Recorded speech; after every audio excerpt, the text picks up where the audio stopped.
सो आज हम एक तो डिस्कस करने वाले हैं कुछ केमिकल टेस्ट को लेकर के जो अल्कोहल, फिनॉल और ईथर्स के बीच में डिफरेंशिएट कराते हैं, डिस्टिंग्विश कराते हैं। यहाँ से एग्जामिनेशन में क्वेश्चन भी आते हैं 1 मार्क में और 2 मार्क में। How can you distinguish between alcohol, phenols and ether. और ये लैब एक्टिविटीज़ भी हैं, लेबोरेटरी के अंदर इन एक्टिविटीज़ को हम परफॉर्म भी करने वाले हैं। तो कौन कौन से ऐसे केमिकल टेस्ट हैं जिसके बिहाफ पे अल्कोहल्स को डिस्टिंग्विश किया जा सकता है इन प्राइमरी, सेकेंडरी और टर्शरी कैटेगरी। सिमिलरली फिनॉल्स को हम कैटेगराइज कर सकते हैं और ईथर्स को भी हम कैटेगराइज कर सकते हैं। तो उसमें सबसे पहली जो एक्टिविटी हमारे पास आती है, the first activity is identify of the presence of alcohol. हमें ये चेक करना है कि अल्कोहल की प्रेजेंस है कि नहीं। तो उस प्रेजेंस को चेक करने के लिए, उस प्रेजेंस को पता लगाने के लिए हमारे पास जो सबसे पहली एक्टिविटी है दैट इज़ एस्टरीफिकेशन। हमारे पास सबसे पहली एक्टिविटी आ जाती है एस्टरीफिकेशन, या फिर ये प्रोसेस के नाम से याद रख सकते हो कि esterification is the process to identify the presence of alcohol. अब आपको कुछ केमिकल्स की रिक्वायरमेंट होगी इस एक्टिविटी को परफॉर्म करने के लिए। Number 1 is alcohol, carboxylic acid, concentrate H2SO4 और laboratory instruments like test tube हो सकती है, फनल हो सकती है, ब्यूरेट हो सकता है। लेकिन ब्यूरेट तो टाइट्रेशन में यूज़ होते हैं, ब्यूरेट का यहाँ पर कोई रोल नहीं आएगा। और कॉनिकल फ्लास्क हो सकते हैं या राउंड बॉटम फ्लास्क हो सकते हैं। और साथ ही साथ यहाँ पे स्प्रिट लैम्प की ज़रूरत हमें पड़ेगी। तो जो छोटे छोटे लेबोरेटरी इंस्ट्रूमेंट्स होते हैं वो हमारी लेबोरेटरी में प्रेजेंट होते ही हैं। लेकिन जो मेन चीज़ है इस एक्टिविटी को परफॉर्म करने के लिए that is alcohol, carboxylic acid और कंसनट्रेटेड H2SO4। प्रोसीजर क्या कहता है? प्रोसीजर ये कहता है कि आपको सबसे पहले 1 ml अल्कोहल लेना है किसी एक सूखी ड्राई टेस्ट ट्यूब के अंदर। उसके अंदर 1 ml ग्लेशियल एसिटिक एसिड और 2 से 3 ड्रॉप कंसनट्रेट H2SO4 की मिला देनी है। ग्लेशियल एसिटिक एसिड लेबोरेटरीज में प्रेजेंट होता है। एक नॉर्मल एसिटिक एसिड होता है जो डाइल्यूट और कंसनट्रेटेड फॉर्म में पाया जाता है। एक ग्लेशियल होता है, हमें ग्लेशियल का यूज़ करना है। ब्लैक कलर की बोतल के अंदर वो रखा होता है। ये जो मिक्सचर हमने बनाया है अल्कोहल का 1 ml का, ग्लेशियल एसिटिक और 2 से 3 drops of concentrated sulphuric acid, इन सभी को गर्म करो ऑलमोस्ट वाटर बाथ के अंदर रख करके 10 मिनट तक। अब इसको 20 ml ठंडे पानी से भरे हुए बीकर के अंदर पोर कर दो। जो मिक्सचर हमने बनाया और उसको 10 मिनट तक हमने गर्म किया, उसको तुरंत ही 20 ml पानी भरे, ठंडे पानी भरे बीकर के अंदर पोर कर देना है। तो वहाँ से जैसे ही हम उसको पलटेंगे तो हमें एक स्मेल आएगी जो कि फ्रूटी स्मेल होती है, एक मीठी स्मेल होती है, फ्रूट के जैसी स्मेल होती है। अगर ये स्मेल हमें आती है, ये इंडिकेट करती है कि वहाँ पर अल्कोहल की प्रेजेंस है। अगर ये स्मेल नहीं आती है तो इसका मतलब ये है कि उस सॉल्यूशन के अंदर अल्कोहल प्रेजेंट नहीं है। अगेन एक बार फिर से रिपीट करता हूँ, एक्टिविटी में करना क्या है कि हमें एक अननोन सब्सटेंस दे दिया जाएगा। मान लो कि वो अननोन सब्सटेंस ए है। मुझे ये पता लगाना है कि इसके अंदर क्या अल्कोहल प्रेजेंट है या नहीं। तो इसके अंदर मुझे क्या क्या मिलाना होगा। तो अब हमें ये पता लगाना है कि इस अननोन सब्सटेंस के अंदर अल्कोहल की स्मेल है कि नहीं है। तो हम करने क्या वाले हैं कि इस अननोन सब्सटेंस का हमने एक पर्टिकुलर अमाउंट लिया, 1 ml के अप्रोक्स हमने उसका एक अमाउंट लिया है। उसमें 1 ml of glacial acetic acid मिलाया हमने। ग्लेशियल एसिटिक एसिड की हम बात कर रहे हैं, जो कार्बोक्सिलिक एसिड है बेसिकली वही है ये। और उसके साथ ही साथ यहाँ पर 2 to 3 ड्रॉप मिलाया हमने कंसनट्रेटेड H2SO4 का। इस पूरे मिक्सचर को हमने कर दिया हीट।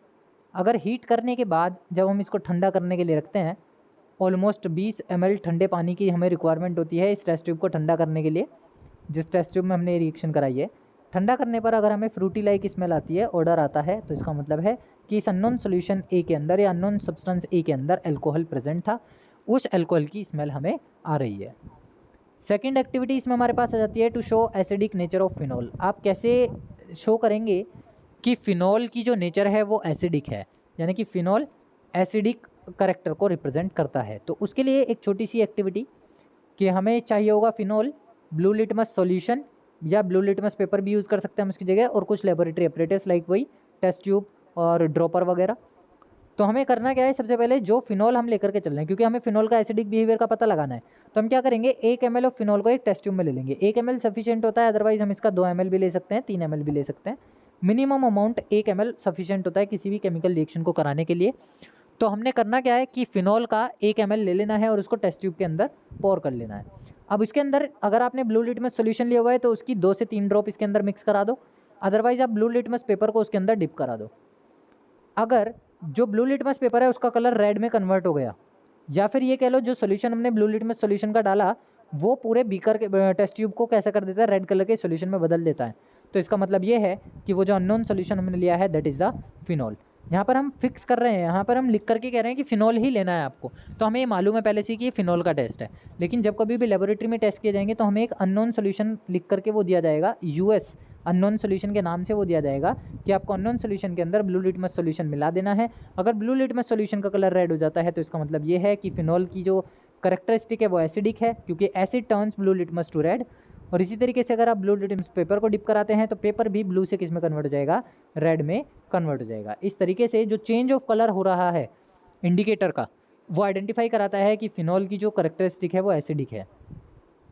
तीसरा जो यहाँ पे टेस्ट आ जाता है वो ये कि हमें प्रेजेंस पता लगानी है कि फिनोलिक प्रेजेंस का पता लगाना है, फिनोलिक फंक्शनल ग्रुप का पता लगाना है।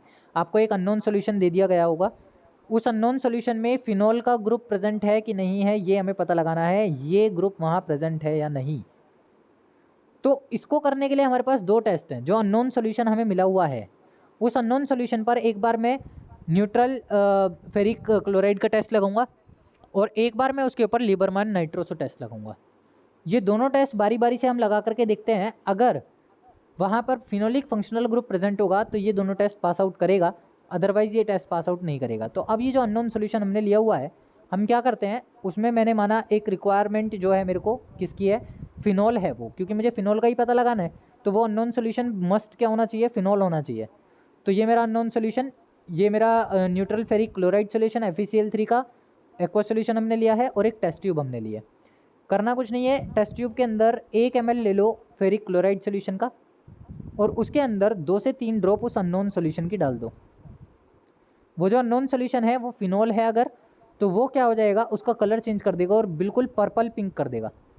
पर्पल पिंक कलर हमें देखने के लिए वहाँ मिलेगा और ये बहुत अच्छा, बहुत सुंदर सा कलर एकदम आता है, ब्राइट कलर होता है, जो कि फेरिक क्लोराइड टेस्ट को ही पास आउट करता है, केवल फिनॉल ही पास करता है। तो ये जो अननोन सोल्यूशन हमने लिया है, हमने करना ये है कि एक टेस्ट ट्यूब के अंदर सबसे पहले 1 से 2 ml फेरिक क्लोराइड का सोल्यूशन भर लो। FeCl3 भरने के बाद इसके अंदर हमें मिलानी है 2 से 3 ड्रॉप उस अननोन सोल्यूशन की, या उस सोल्यूशन की जिसको हम फिनॉल कंसीडर करके चल रहे हैं कि हाँ वो फिनॉल हो सकता है। कन्फर्मेशन वहाँ हमें तब होगी जब इस टेस्ट ट्यूब के अंदर उस सोल्यूशन को मिलाते ही इसका कलर पर्पल पिंक हो जाएगा। पर्पल पिंक कलर होता है तो इट मीन्स वो सोल्यूशन किसका था, फिनॉल का था। दूसरा तरीका यह है, लीबरमैन नाइट्रोसो टेस्ट हम इसके ऊपर लगा सकते हैं। लीबरमैन नाइट्रोसो टेस्ट का, अच्छा फिनॉल की जो कंफर्मेशन होती है वो फंक्शनल ग्रुप्स के बिहाफ पे होती है। तो जब कभी भी ऑर्गेनिक कंपाउंड्स की ऑर्गेनिक टेस्ट किए जाएंगे तो वो हमेशा फंक्शनल ग्रुप के ही नाम से कंसीडर करके करेंगे। तो यहाँ पर फिनोलिक ग्रुप जो है वो एक फंक्शनल ग्रुप की तरह काम कर रहा है। तो लीबरमैन नाइट्रोसो टेस्ट हमें करना है। लीबरमैन नाइट्रोसो टेस्ट करने के लिए हमें सोडियम नाइट्राइट चाहिए होता है, NaNO2, इसकी हमें रिक्वायरमेंट होती है। ये हमने थ्योरिकल जब हम थ्योरी पढ़ रहे थे तब भी हमने टेस्ट देखा था कि किस तरीके से कलर चेंज होता है। दूसरी चीज़ हमें चाहिए होती है वो जो अननोन सोल्यूशन जिसका हम टेस्ट कंफर्म कर रहे हैं कि वो फिनॉल है कि नहीं। तीसरा हमें चाहिए होता है सल्फ्यूरिक एसिड कंसनट्रेटेड। चौथा